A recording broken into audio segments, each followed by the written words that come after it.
तो पार्ट 1 और पार्ट 2 में हमने आपको कई चीजें पढ़ा दिया था। तो ये पार्ट 3 है, इसमें हमें आपको पढ़ाना है रासायनिक अभिक्रियाएं। ये हमने बता दिया था कितने प्रकार की होती है, 5 प्रकार की होती हैं। तो हमको ये पढ़ना है कि कौन कौन सी हैं और वो पांचों का डेफिनेशन बताना है, डिटेल में हमें बताना है। तो चलो फिर से एक बार बता देते हैं हमने कौन कौन सी अभिक्रियाएं आपको बताया था। तो हमने बताया था पिछले वीडियो में कि रासायनिक अभिक्रियाएं, इसकी हमने डेफिनेशन भी बता दिया था कि जब 2 या 2 से अधिक पदार्थों को आपस में मिलाकर एक नया पदार्थ बनाया जाता है या किसी एक पदार्थ को 2 या 2 से अधिक पदार्थों में तोड़ा जाता है तो इस प्रक्रिया को रासायनिक अभिक्रिया कहते हैं। और फिर हमने बताया था कि रासायनिक अभिक्रियाएं 5 प्रकार की होती हैं। जो पहला हमने बताया था वो बताया था संयोजन अभिक्रिया।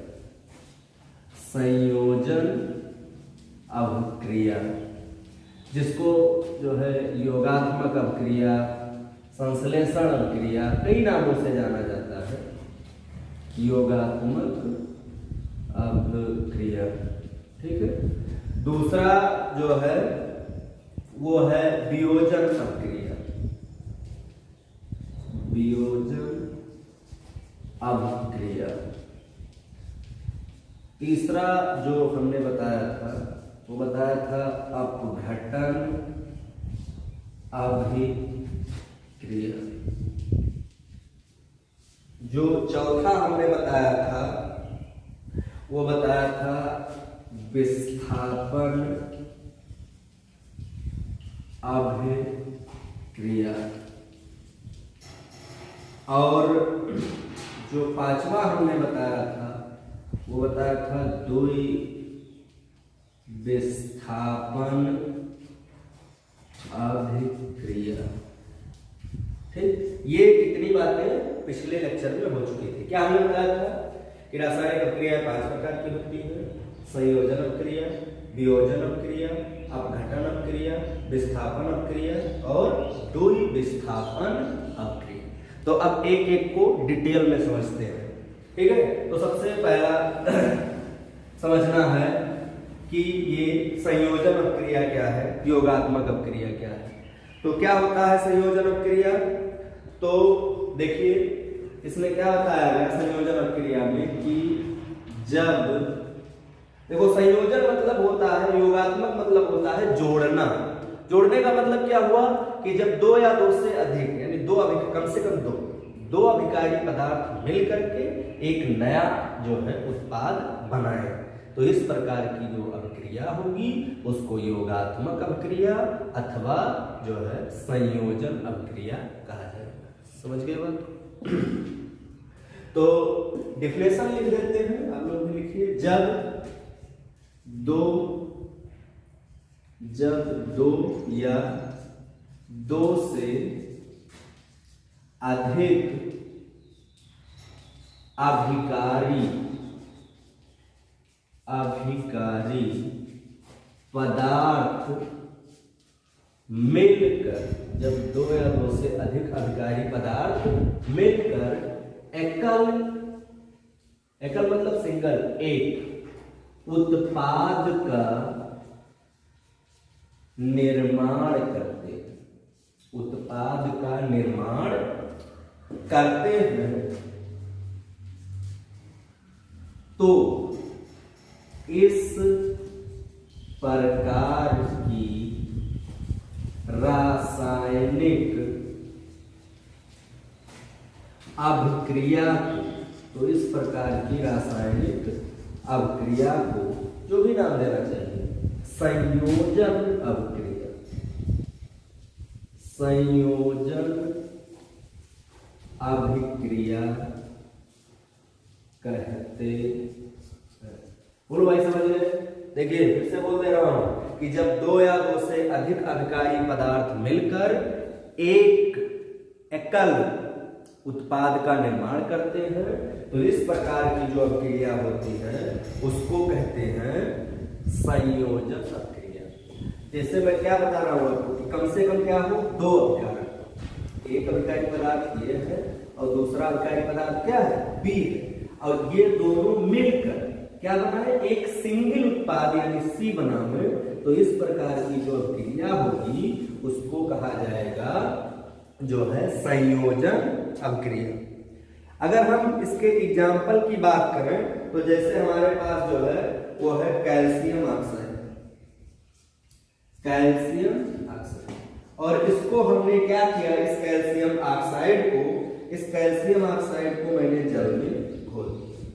तो जैसे ही मैंने इसको जल में घोला तो ये हमारा बन गया calcium hydra oxide, calcium hydra oxide. इस प्रक्रिया में ऊष्मा भी निकलती है, उसमें बाद में बात कर लेंगे।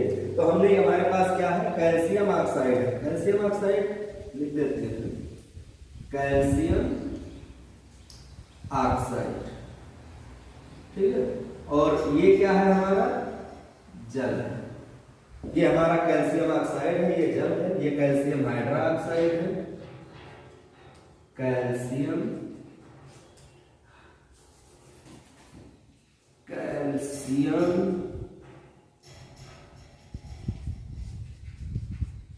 Hydra oxide. बात को समझिए, मेरे पास क्या था, कैल्शियम ऑक्साइड बिना बुझा हुआ चूना था, कैल्शियम ऑक्साइड बिना बुझा हुआ चूना था, इसको मैंने क्या किया, जल में घोल दिया। जैसे ही जल में घोला तो ये क्या बन गया, कैल्शियम हाइड्रा ऑक्साइड बना। इस प्रक्रिया में उसमें तो यहाँ पे देखिए कितने अभिकारी पदार्थ हैं, दो। एक अभिकारी पदार्थ है हमारा कैल्शियम ऑक्साइड और दूसरा अभिकारी पदार्थ क्या है, जल। ये दोनों मिल करके क्या बना रहे हैं, कैल्शियम हाइड्रा ऑक्साइड यानी सिंगल उत्पाद बना रहे हैं। तो दो अभिकारी पदार्थ मिलकर जब सिंगल उत्पाद बनाते हैं तो इस प्रक्रिया को संयोजन अभिक्रिया अथवा योगात्मक अभिक्रिया कहते हैं।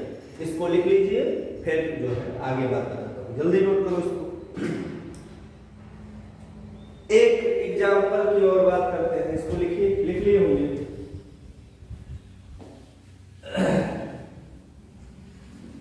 तो अगर हम अगले एग्जाम्पल की बात करें तो अगर हम अगले एग्जाम्पल की बात करें तो जैसे कोयले का जलना, हमारे पास क्या है, कार्बन है, कार्बन को जलाया ऑक्सीजन की उपस्थिति में तो बन गया CO। वो अलग की बात है कि ऊष्मा निकलेगी। ये क्या था हमारा, कार्बन था, ये क्या है, ऑक्सीजन है, और ये क्या बन गया हमारा, कार्बन डाई ऑक्साइड। समझ गए भाई, देखो एकल जो है एक अभिकारी पदार्थ, दूसरा अभिकारी पदार्थ, दो अभिकारी पदार्थ मिलकर सिंगल उत्पाद बना रहे हैं। इस प्रकार की अभिक्रिया को संयोजन अभिक्रिया कहते हैं। ऐसे अगला हमारा है कि जो है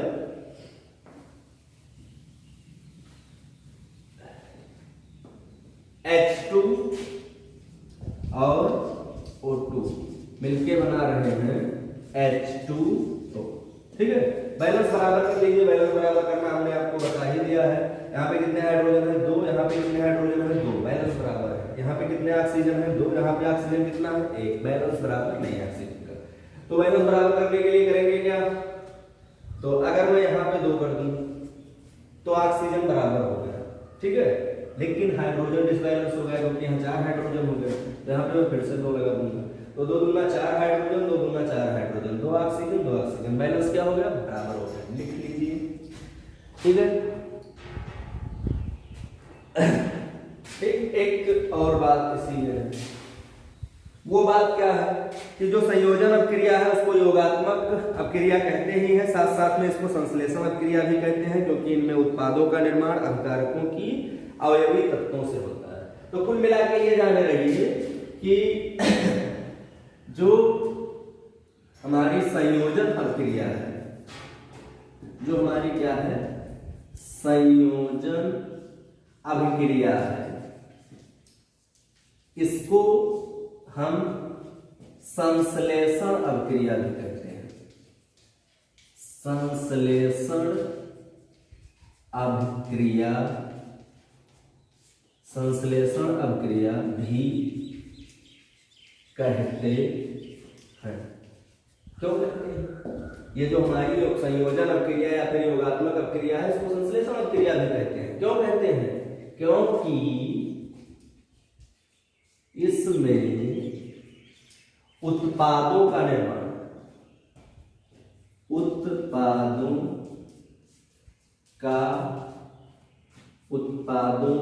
निर्माण अभिकारी पदार्थ के यौगिकों के अवयवी तत्वों से होता है। बात को अच्छे तरीके से समझ लीजिए, कोई डिस्टरबेंस नहीं होना चाहिए कि संयोजन अभिक्रिया को संश्लेषण अभिक्रिया भी कहते हैं। ठीक है, जैसा ना कि बोर्ड परीक्षा में आ जाए संश्लेषण अभिक्रिया किसे कहते हैं, तब जान ही ना पाओ। इसी जो है हमारे संयोजन या फिर योगात्मक अभिक्रिया को ही संश्लेषण अभिक्रिया कहते हैं। क्यों इसे संश्लेषण अभिक्रिया कहते हैं? क्योंकि इसमें जो हमारे उत्पाद हैं, जो उत्पाद का यौगिक है वो अभिकारी पदार्थों के यौगिकों के अवयवी तत्वों से मिलकर बना है। जैसे जो अभी जल का निर्माण हुआ तो हाइड्रोजन के अवयवी तत्व और ऑक्सीजन के अवयवी तत्वों से मिलकर बना है। ठीक है, जैसे एक एग्जांपल की बात और कर लें तो हमारा क्या है, सल्फर है, और इस सल्फर को हमने क्या किया, ऑक्सीजन यानी वायु में जला दिया। जैसे ही जलाया तो ये क्या बन गया, ये सल्फर जो है हमारा सॉलिड फॉर्म में था, ये वायु O2 तो गैस फॉर्म में है ही। ठीक, और जब इसको हमने वायु में जलाया तो बन गया सल्फर डाइऑक्साइड, ये भी क्या है, एस है। तो देखिए सल्फर डाइऑक्साइड का निर्माण कहाँ हुआ, इस और इस दोनों अवयवी तत्वों से, यानी सल्फर के अवयवी तत्व और ऑक्सीजन के अवयवी तत्वों से मिलकर सल्फर डाइऑक्साइड के यौगिक का निर्माण हुआ है। ठीक भाई, आगे देखो, इसी क्रम में हमें एक बात और पढ़नी है। ठीक है, वो क्या, यहीं पर पढ़ लेते हैं, आगे पढ़ना था लेकिन चलो यही पढ़ लेते हैं। दो अभिक्रिया है छोटी सी, कोई ज्यादा है नहीं, एक है उष्माशोषी अभिक्रिया और दूसरी है उष्माक्षेपी अभिक्रिया, यही पढ़ लेते हैं। क्या पढ़ना है, endothermic reaction and exothermic reaction. उष्माशोषी अभिक्रिया एक पढ़ना है उष्माशोषी अभिक्रिया और दूसरा पढ़ना है उष्माक्षेपी अभिक्रिया। उष्माक्षेपी अभिक्रिया, दो अभिक्रिया यहाँ पर और पढ़ लेते हैं जल्दी से, बात को समझ जाइए। उष्माशोषी अभिक्रिया, उष्माक्षेपी अभिक्रिया, नाम से ही स्पष्ट है, कोई दिक्कत लेने वाली बात नहीं है। उष्माशोषी अभिक्रिया क्या है कि ऐसी अभिक्रिया जिसमें अभिकारी पदार्थों से जब उत्पाद बन रहा हो, यानी अभिकारक से क्या बनता है, उत्पाद बनता है। तो अभिकारक से जब उत्पाद का बनना हो, यानी जब अभिकारक से उत्पाद बन रहा हो तो इस स्थिति में बाहर से ऊर्जा की आवश्यकता पड़े, यानी जब हम बाहर से ऊर्जा दें अभिकारक को तब जाके उत्पाद बने। तो इस प्रकार की अभिक्रिया होगी उष्माशोषी अभिक्रिया, यानी उष्मा का अवशोषण हो रहा है, यानी अभिक्रिया होने के लिए उष्मा की आवश्यकता बाहर से पड़ रही है। ठीक, तो जब बाहर से अभिक्रिया में ऊर्जा दिया जाएगा, उष्मा दी जाएगी, तो इस प्रकार की अभिक्रिया को कहेंगे उष्माशोषी अभिक्रिया, यानी उष्मा की जरूरत पड़ रही है अभिक्रिया होने के लिए। दूसरा है उष्माक्षेपी अभिक्रिया। उष्माक्षेपी अभिक्रिया का मतलब क्या हुआ कि जब अभिकारक से उत्पाद बने तो उत्पाद के बनने के साथ साथ उससे ऊर्जा भी निर्मुक्त हो, ऊर्जा भी रिलीज हो, ऊर्जा भी निकले, तो इस प्रकार की अभिक्रिया क्या होगी, उष्माक्षेपी अभिक्रिया। जैसे अभी हमने पिछला एग्जांपल बताया था, जब हम चूने को बिना बुझे हुए चूने यानी कैल्शियम ऑक्साइड को जब जल में घोल रहे थे तो क्या बना था, कैल्शियम हाइड्रोक्साइड बना था, बगल में हमने क्या लिखा था, उष्मा, यानी इस परिस्थिति में उष्मा निकल रही थी। तो इस प्रकार की अभिक्रिया क्या हुई, उष्मा जो है उष्माक्षेपी अभिक्रिया। तो चलो एक एक करके समझते हैं। उष्मा से देखो, अगर डेफिनेशन की आवश्यकता हो तो देखो उष्माशोषी का क्या डेफिनेशन देंगे कि वह अभिक्रिया जिसमें अभिकारक से उत्पाद बनने के लिए उष्मा की आवश्यकता होती है, बाहर से उष्मा दी जाती है, उसे उष्माशोषी अभिक्रिया कहते हैं। दूसरा है उष्माक्षेपी अभिक्रिया, वह रासायनिक अभिक्रिया जिसमें अभिकारक से उत्पाद बनते समय ऊर्जा यानी उष्मा निर्मुक्त होती है, उसे ऊष्माक्षेपी अभिक्रिया कहते हैं। चलो देखते हैं क्या है ऊष्माक्षेपी अभिक्रिया। ऊष्माक्षेपी अभिक्रिया लिख दे देते हैं सर, चलो लिखते हैं। ऊष्माक्षेपी अभिक्रिया क्या है? वह अभिक्रिया, वह रासायनिक अभिक्रिया, वह रासायनिक अभिक्रिया जिसमें अभिकारक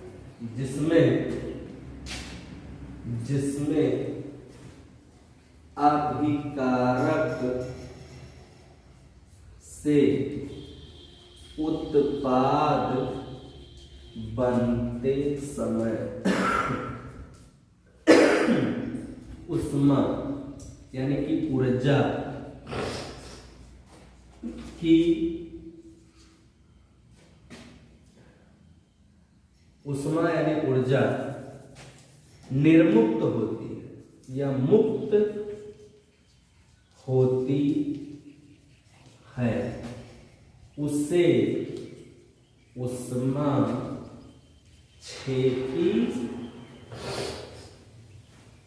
अभिक्रिया कहते। समझिए बात कर, ठीक है। क्या है?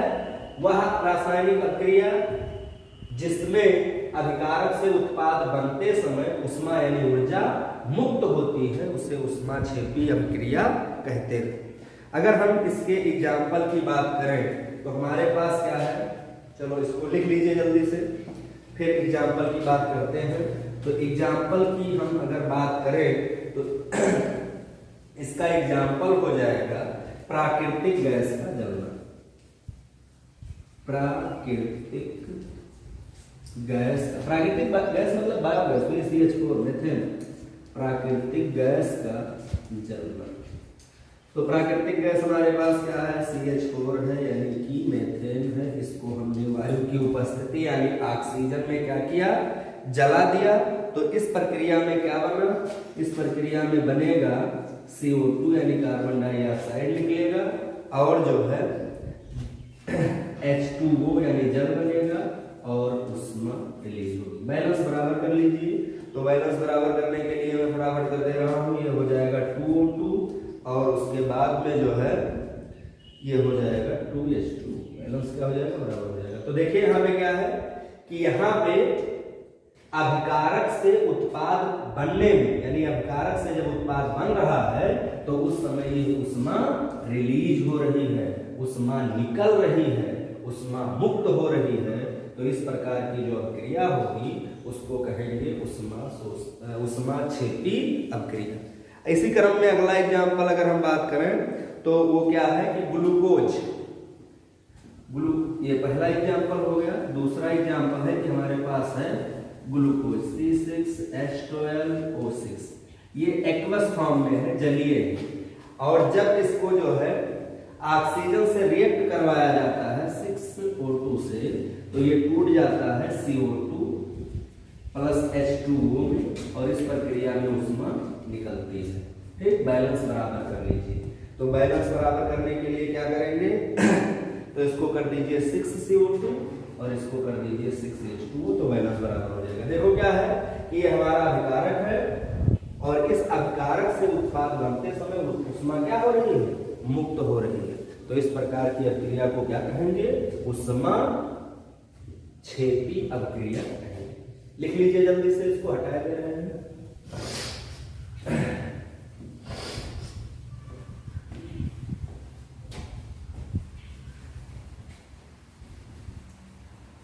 इसी क्रम में अगर अब हम बात करें तो अगला हो जाएगा ऊष्मा शोषी अभिक्रिया। ऊष्मा शोषी अभिक्रिया एंडोथर्मिक रिएक्शन। देखो उसी का जस्ट उल्टा हो जाएगा। उसमें क्या होता था ऊर्जा मुक्त होती थी, तो इसमें क्या होगा? ऊर्जा की आवश्यकता पड़ेगी। ठीक है, देखते हैं। वह रासायनिक अभिक्रिया, वह रासायनिक अभिक्रिया जिसमें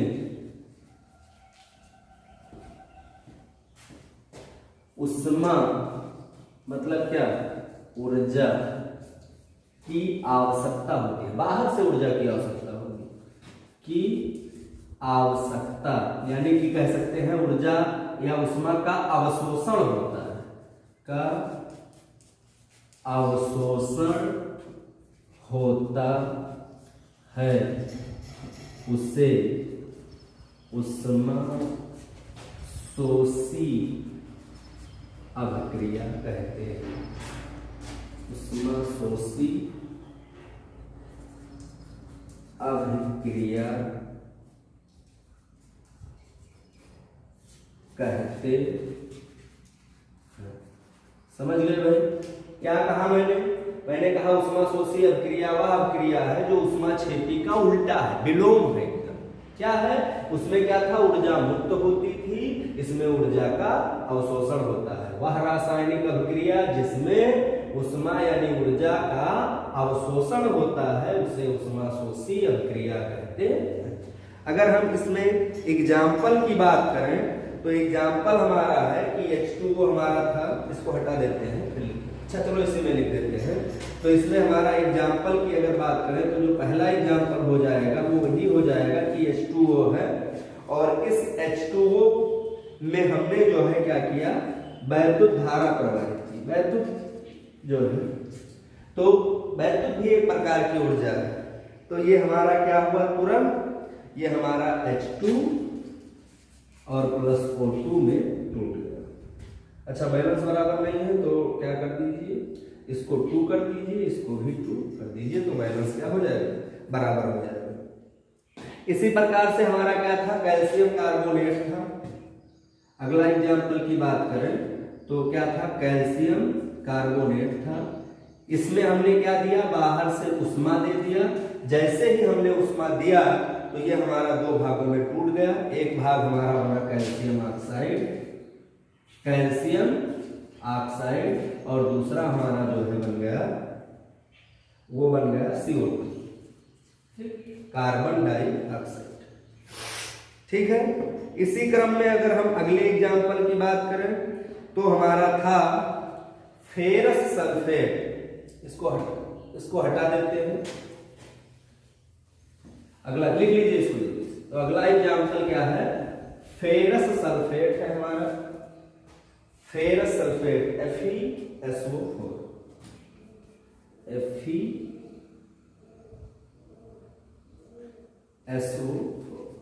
ठीक है, ये है हमारा फेरस सल्फेट।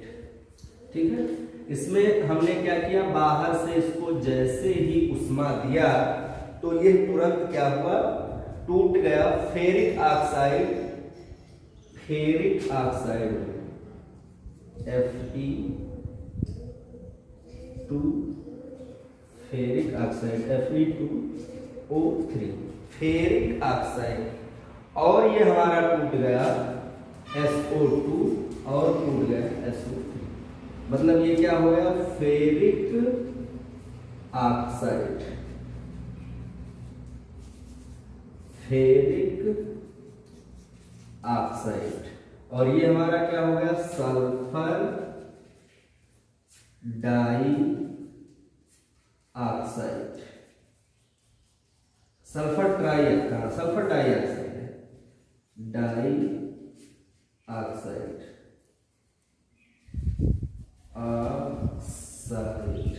और ये क्या हो गया, sulphur trioxide, sulphur trioxide. ठीक, तो ये हमारा हो गया उष्मा शोषी अभिक्रिया का था।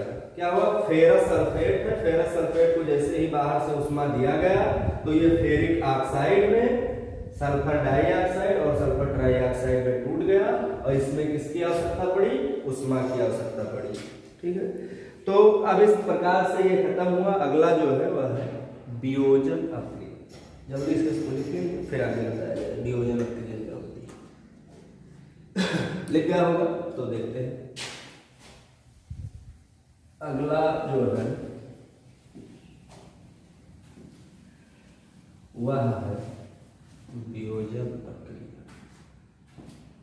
वियोजन अक्रिया, वियोजन अभिक्रिया। इससे पहले हमने जो क्रिया पढ़ा था वो पढ़ा था संयोजन अभिक्रिया। संयोजन अभिक्रिया में क्या था कि दो अभिकारी पदार्थ मिलते थे और जुड़ करके एक सिंगल नया उत्पाद बना देते थे। इसमें क्या होगा कि एक अभिकारी वियोजन है टूटना होगा, यानी एक सिंगल अभिकारी पदार्थ होगा और वो दो उत्पाद में टूट जाएगा। जैसे यहाँ पे कोई ये है और अभिक्रिया होगा और ये बी और प्लस सी में क्या होगा टूट जाएगा। समझ रहे बात? इसी का उल्टा संयोजन क्या था, एक था ये प्लस बी मिलकर के क्या बना रहे थे सी, मतलब दो मिला एक बना।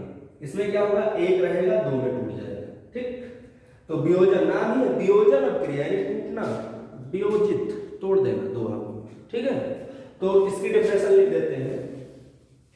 तो वियोजन अभिक्रिया क्या होती है कि वह रासायनिक अभिक्रिया जिसमें कोई अभिकारी पदार्थ,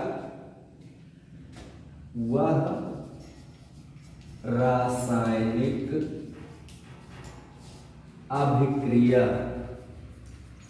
वह रासायनिक अभिक्रिया जिसमें कोई अभिकारी पदार्थ, जिसमें कोई अभिकारी पदार्थ किसी भौतिक कारक, किसी भौतिकीय कारक की उपस्थिति, किसी भौतिकीय कारक, जैसे क्या भौतिकीय कारक हो सकता है, तो वो भौतिकीय कारक हो सकता है ताप, वो भौतिकीय कारक हो सकता है दाब, या कुछ भी वो भौतिकीय कारक हो आदि की उपस्थिति में, की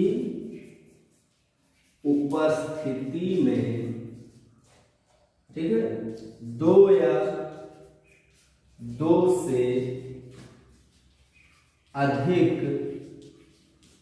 अवयव छोटे, दो या दो से अधिक छोटे अवयव में टूट जाता है, टूट जाता है तथा वह भौतिकीय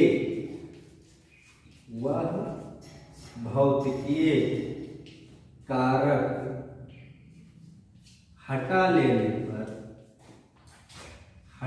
लेने पर पुनः मूल यौगिक में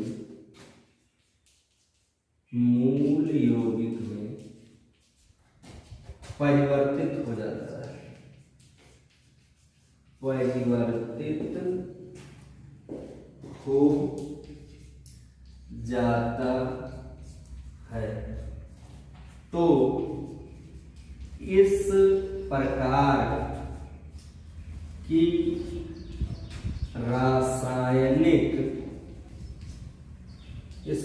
की रासायनिक अभिक्रिया को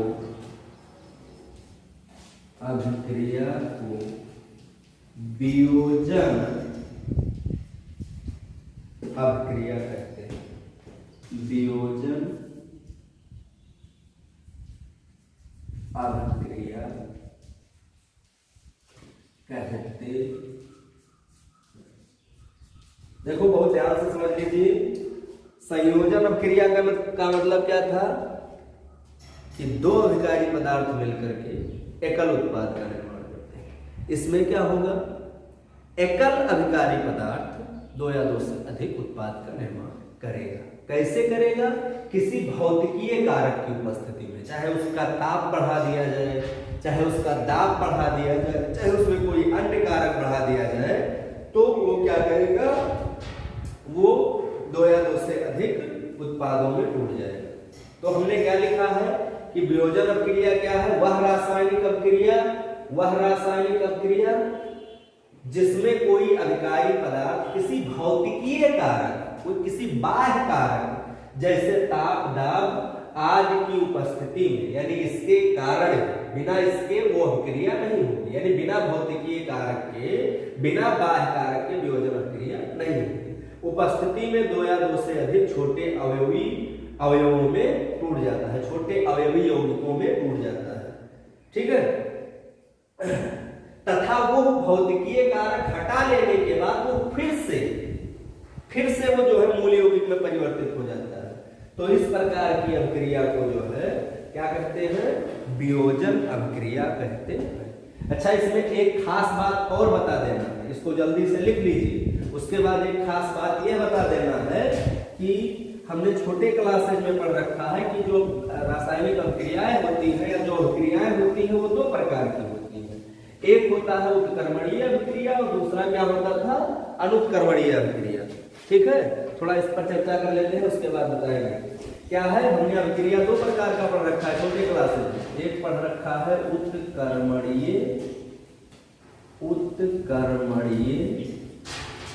अपक्रिया और दूसरा क्या पढ़ रखा है? दूसरा पढ़ रखा है अनुत्कर्मणीय अपक्रिया।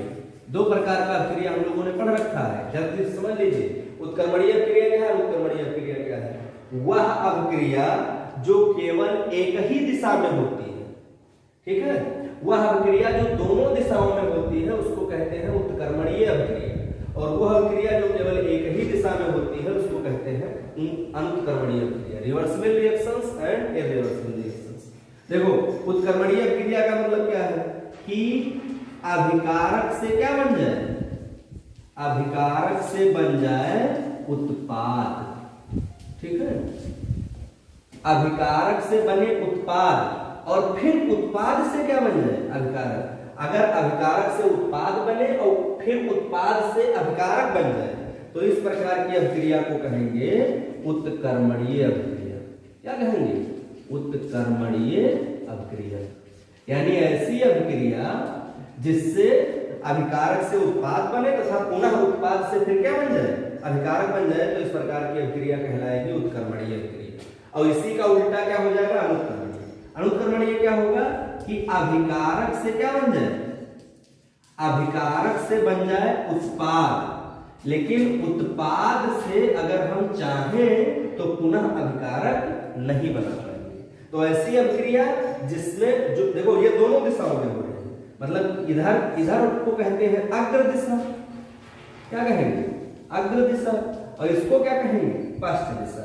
तो ऐसी अपक्रिया जो दोनों दिशाओं में होती है, अग्र दिशा में भी होती है और पश्च दिशा में, उसको कहते हैं उत्कर्मणीय अपक्रिया। और इसको देखो, ये केवल एक ही दिशा में हो रही है, यानी अभिकारक से उत्पाद तो बन जा रहा है लेकिन उत्पाद से अभिकारक नहीं बन पा रहा है, तो इसको क्या कहेंगे? अनुत्कर्मणीय अपक्रिया। तो अनुत्कर्मणीय अपक्रिया केवल अग्र दिशा में होती है, पश्च दिशा में नहीं होती है। अगर इसकी बात करें तो ये एक दिशीय होती है, मतलब केवल एक ही दिशा में होती है, और ये क्या होती है? द्विदिशीय होती है। इसको क्यों बताया समझो। तो अभी हमने आपको इससे पहले क्या पढ़ाया है भाई, जल्दी बताओ। हमने आपको पढ़ाया है वियोजन अपक्रिया। क्या पढ़ाया? अभी जस्ट पढ़ाया, तुरंत क्या पढ़ाया है? वियोजन अपक्रिया। और ये जो वियोजन अपक्रिया है इसके बारे में हमने क्या बताया कि ऐसी अपक्रिया जिसमें कोई क्या हो? अभिकारक हो, और इस अभिकारक में क्या हो कि इस अभिकारक में हम कोई भौतिक बाह्य कारक लगा दें, चाहे इसका ताप बढ़ा दे, चाहे क्या बढ़ा दे? दाब बढ़ा दे, तो इससे क्या बनेगा? उत्पाद बन जाएगा। और जैसे ही मैं ये भौतिकीय कारक यानी ताप को हटाऊंगा तो ये उत्पाद जो हमारा था ये फिर से क्या बन जाएगा? अभिकारक बन जाएगा। समझो ध्यान से, वियोजन अपक्रिया क्या है? वियोजन अपक्रिया वह अपक्रिया है जिसमें कोई अभिकारी पदार्थ किसी भौतिकीय कारक जैसे ताप, दाब की उपस्थिति में उत्पाद बनाता है तथा वह भौतिकीय कारक हटा लेने पर पुनः अभिकारक में परिवर्तित हो जाता है। तो इस प्रकार की अभिक्रिया को वियोजन अभिक्रिया कहते हैं। ठीक, तो ये देखो, ये वियोजन अभिक्रिया ही तो लिखी है। वियोजन अभिक्रिया से अभिकारक से उत्पाद बना, फिर उत्पाद से क्या बन जाएगा? अभिकारक।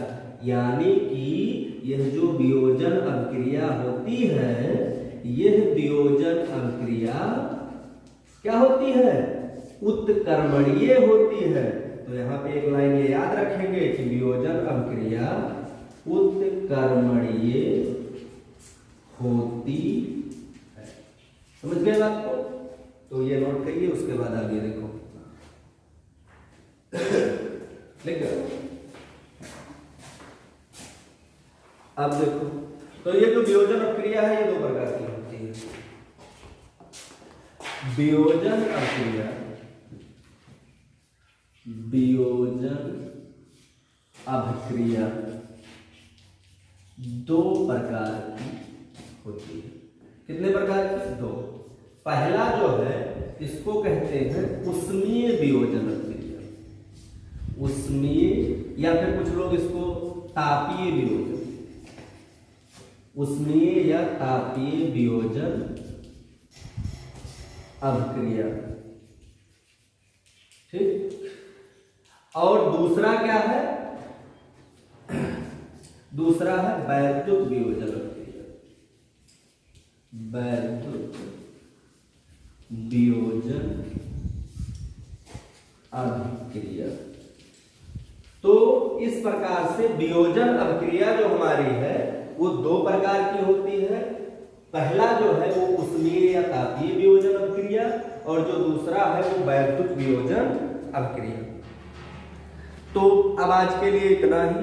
अब अगले दिन आपको इन दोनों को डिटेल में बताया जाएगा, और बाकी जितनी अभिक्रियाएं बच रही हैं उनको भी बताया जाएगा एक एक करके। इतना पढ़ते रहिए, समझते रहिए। धन्यवाद।